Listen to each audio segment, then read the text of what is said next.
Apakah masalah utang piutang dapat dipidanakan? Kita bahas. Utang piutang sebenarnya masuk dalam ranah hukum perdata. Jadi tidak ada pidana di situ.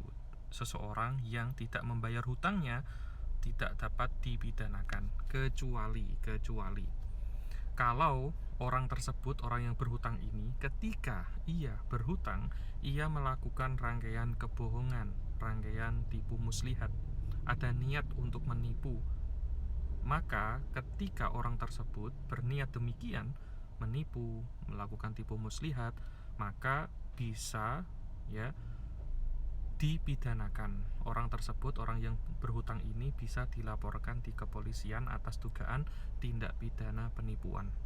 Contohnya ini. Contoh pertama, ada si A, dia berhutang dengan B. A bilang saya ingin hutang 100 juta untuk membuat usaha mebel. Nah, ketika B meminjamkan uang tersebut kepada si A 100 juta dan uang itu memang digunakan untuk usaha mebel, namun setelah 1 tahun berjalan ada kerugian, si A tidak dapat mengangsur hutangnya karena memang ada kerugian di situ ya, memang ketidakmampuannya untuk membayar hutang, maka dalam kasus ini A tidak dapat dipidanakan, tidak dapat dilaporkan ke kepolisian karena ini masuk ke ranah perdata. Contoh kedua, si A meminjam ke B 100 juta. Si A bilang, saya hutang 100 juta untuk saya gunakan usaha mebel. Nah, kemudian B meminjamkan 100 juta kepada A.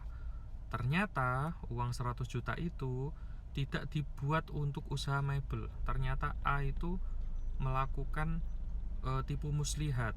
Dia menipu si B dengan modus usaha mebel. Padahal uang itu dibuatnya untuk foya-foya, untuk keperluan pribadinya. Nah, si A ini pun tidak pernah mengangsur, tidak ada niat iktikat baik ya. Dia melakukan iktikat buruk ya untuk menipu dengan cara tipu muslihat ya tentunya kepada si B. Maka dalam kasus yang kedua ini, si B dapat melaporkan A di kepolisian Republik Indonesia atas dugaan tindak pidana penipuan. Semoga dapat dipahami secara jelas. Terima kasih.